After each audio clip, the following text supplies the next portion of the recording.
میں نے اپنے کانوں سے سنا ہے، کل 10ویں کا اعلان اکٹھا کرا دیا گیا اور یہ ٹھیک کیا جاتا ہے، ایک ہی دن میں دونوں ایصال ثواب کی تقریبات ہو جائیں۔ اس کا اصل ایصال ثواب ہے۔ ایصال ثواب کیا ہے؟ ایصال ثواب یہ ہے کہ آپ کو دعا کرنی ہے جانے والے کے لیے، کچھ قرآن مجید پڑھ کے، کچھ اذکار پڑھ کے، کچھ وظائف پڑھ کے اس کی روح کو ایصال کرنا ہے، اتنا مقصود ہے۔ بڑی غور سے، مجھے تھوڑا ٹائم دیں گے آپ 2-3 منٹ کا صرف، اور میری بات پہ نا خاص توجہ کریں، خاص بات کرنا چاہتا ہوں۔ اگر اس میں کھانا پکانا ہے نا تو آپ نے کھانا اس لیے پکانا ہے کہ غریب کو، مسکین کو کھانا کھلائیں گے، اور جو ثواب اس کا ملے گا وہ بھی جانے والے کی روح کو ملے گا۔ لیکن اگر آپ اس میں دعوت پکا لیں، دعوت رشتہ داروں کی، یاروں کی، وہ تو بھائی دعوت ہے۔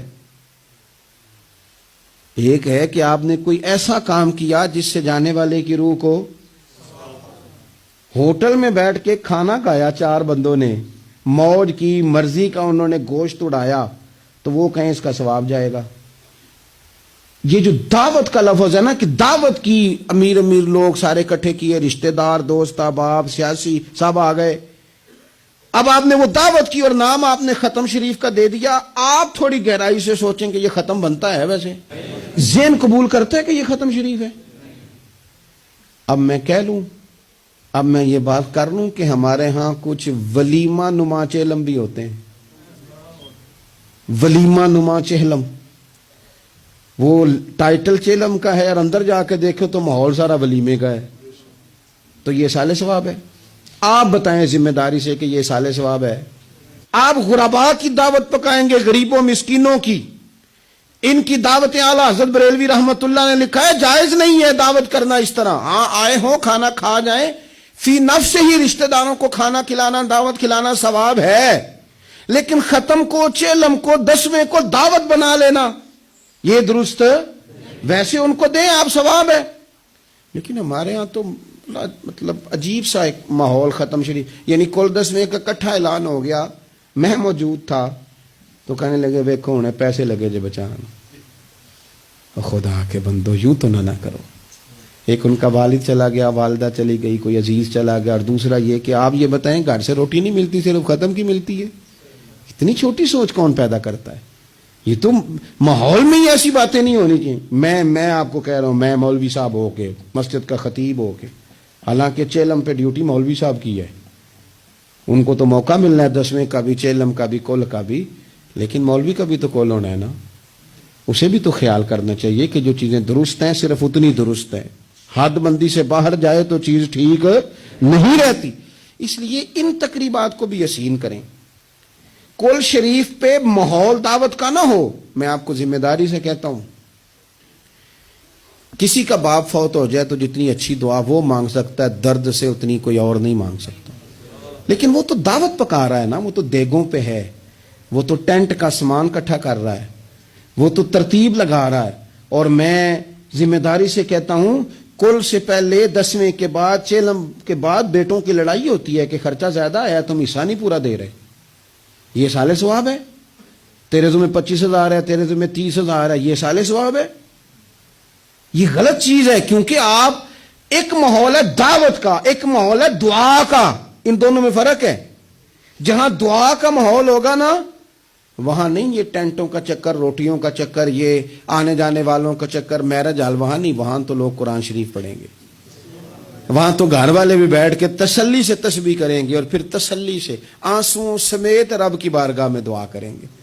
دعوت اور دعا کا ماحول ہی الگ الگ ہے۔ اس لیے جو ہماری تقریبات ایصال ثواب کی ہیں، اور پھر میں آپ سے عرض کروں، امیر بڑے بڑے چہلم کرتے ہیں، غریبوں کو مشکل میں ڈال دیتے ہیں، مشکل میں، پتہ نہیں بیچاروں کا بیماری پہ کتنا کو خرچ ہو گیا ہے، کہاں کہاں سے قرضہ اٹھایا ہے، کتنی تکلیف صحیح ہے۔ پھر آپ نے کل شریف پہ بھی بہت بڑا اہتمام کا کہہ دیا، پھر 10ویں پہ بھی کہہ دیا، پھر چہلم پہ بھی کہہ دیا۔ نہیں، کچھ لوگ زبان سے کہتے لیکن بڑی تکلیف میں آ جاتے، بڑی آزمائش، بڑی ساری دکھ بھرا معاملہ ہوتا ہے۔ اور میں نے دیکھا ہے، چونکہ میرا شعبہ ہے، میں نے قریب جا کے دیکھا ہے، لوگ سوال جواب کر رہے ہوتے ہیں، جناب آپ کیسے کر کے کریں، کس کو دکھ بتائیں؟ ایک ماں کے جانے کا دکھ، باپ کے جانے کا دکھ، بھائی کے جانے کا دکھ، اور ایک یہ والا دکھ۔ نہ کریں یہ کام۔ ہمارا دین جہاں ہمیں تکلیف نہیں دیتا، اپنے آپ کو تکلیف میں نہ ڈالیں۔ اصالہ ثواب ضرور کریں، فی نفس ہی اس کا بہت اجر و ثواب ہے، لیکن مشقت والا کام میں درد سے کہ غریبوں کا بھلا کر دو، پر ان کو جا کے مشورہ دو کہ یار مہربانی کرو، ایک ہی ختم کافی ہے۔ بڑا ختم کل والے دن ہو گیا، اب جائیں لوگ اپنے گھروں کو۔ چیلم والے دن بس ٹھیک ہے، میں تو آپ کو مشورہ دوں گا کہ آپ کسی مسجد میں گھر سے سارے لوگ چلے جائیں، مسجد کے نمازی بیٹھے ہیں وہاں جا کے آپ کہیں جناب قاری صاحب یہ تھوڑا ختم شریف پڑھ دیں۔ آپ کو بہت بڑا اعلان کرانے کی بھی ضرورت نہیں، آپ ختم شریف پڑھ دیں۔ دیکھو نا میرے نبی پاک صلی اللہ علیہ وسلم، اللہ کرے حضور کی ادائیں نور بن کے ہمارے دلوں میں اتر جائے اور وہ نہ اندر رہ جائیں ہمارے۔ یہ دیکھو اصالہ ثواب۔ حضرت سیدنا سعد بن معاذ رضی اللہ تعالیٰ عنہ کا وصال ہو گیا، قربان جائے، نصیب دیکھو، حضور ان کی قبر پر کھڑے ہو گئے۔ قبر میری تے میرے اپیرا جے کر پا میں پھیرا، حضور قبر پہ کھڑے ہو گئے، اور پھر نبی کریم نے تسبیح پڑھی، پھر تحلیل پڑھی، پھر تکبیر پڑھی، دیر تک پڑھتے رہے۔ پھر حضور نے پتہ کیا فرمایا؟ فرمایا تمہارے بھائی کی قبر تنگ ہو گئی تھی، میں نے تسبیح پڑھی ہے تو اللہ نے کشادہ کر دی ہے، کھول دی ہے قبر، تو جاؤ نا ابا جی کی قبر پہ پڑھو نا وہاں اللہ اکبر اللہ اکبر اللہ اکبر، پڑھو نا وہاں جا کے الحمدللہ الحمدللہ وہاں پڑھو جا کے، وہاں جا کے کہو لا الہ الا اللہ لا الہ الا اللہ لا الہ الا اللہ محمد الرسول اللہ صلی اللہ علیہ، پڑھو جا کے وہاں سورہ یاسین، پڑھو جا کے سورہ ملک، پڑھو جا کے وہاں قرآن مجید، دیکھو معاملات ٹھیک ہو جائیں گے۔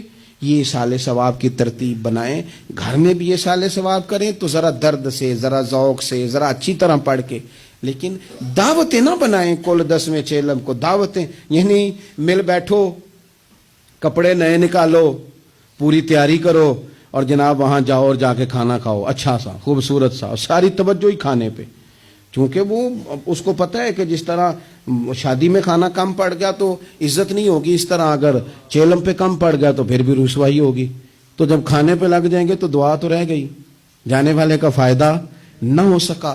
دو ایک باتیں مزید اسی عنوان پر، اللہ تعالیٰ نے قرآن مجید میں یہ فرمایا کہ کل بفضل اللہ وبرحمتہ فبذلک فلیفرحوا، اے محبوب علیہ السلام آپ اپنے غلاموں سے فرما دیں کہ جب اللہ کا فضل اور اس کی رحمت ملے تو پھر خوشی منایا کریں، اظہار مسرت کریں۔ امام فخر الدین رازی رحمۃ اللہ علیہ نے یہاں ایک بات لکھی ہے جو بڑی خوبصورت ہے اور بڑی سمجھنے والی ہے۔ امام رازی رحمۃ اللہ علیہ فرماتے ہیں کہ یہ خوشی اس لیے نہیں منانی کہ انعام ملا ہے، خوشی اس لیے منانی ہے کہ رب کی طرف سے ملا ہے، خوشی اس لیے منانی ہے کہ محبوب نے دیا ہے، تو جب محبوب دے نا، وہ چند دن پہلے بڑا لطف آیا، بس ایک بات ہے بھولتی نہیں، سے ثبوت نہ منگو میتھوں نظر کرم قد ہوئی، اے میں جانا یا دل پر جانے غیر نہ جانے کوئی۔ یہ اس لیے خوشی منانی ہے کہ نظر کرم ہوئی ہے، اللہ نے نوازا ہے، تو اب جب اس لیے خوشی منانی ہے کہ اللہ نے دیا ہے تو پھر خوشی بھی وہی منانی ہے جس سے اللہ راضی ہو، اسی انداز میں رہنا ہے جس میں رب رسول راضی ہوں۔ تقریبات میں دو تین چیزوں کا خاص خیال، ایک تو خرچ حد سے زیادہ نہیں ہونا چاہیے، اعتدال کے ساتھ خرچ کریں، فضول خرچی سے بچیں۔ ہماری شادیوں میں اتنا زیادہ خرچ ہوتا ہے، اتنا زیادہ خرچ ہوتا ہے، اور یہ چونکہ ہماری طبیعت ہے نا، ہم کسی نہ کسی بات میں اپنے آپ کو خود بخود ایموشنل کر لیتے ہیں۔ میرا پہلا منڈا ہے تو میں زور لانا ہے، سارے چاہ کرنے، پھر میرا آخری ہے تو ہن بھی میں سارے چاہ، او دیکھو جی آخری شادی ہے، او یہ آخری نہیں ہے میرے بھائی، کس نے آپ کو کہا؟ دعا کریں نا اللہ بیٹے کو بھی بیٹے دے، اللہ بیٹے کو بھی بیٹیاں دے، ان کی بھی شادیاں ہوں، تو آخری تو نہ ہوئی۔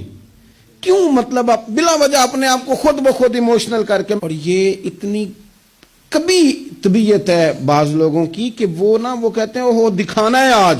آپ شادی کی تقریبات کو فضول خرچیوں سے بچائیں،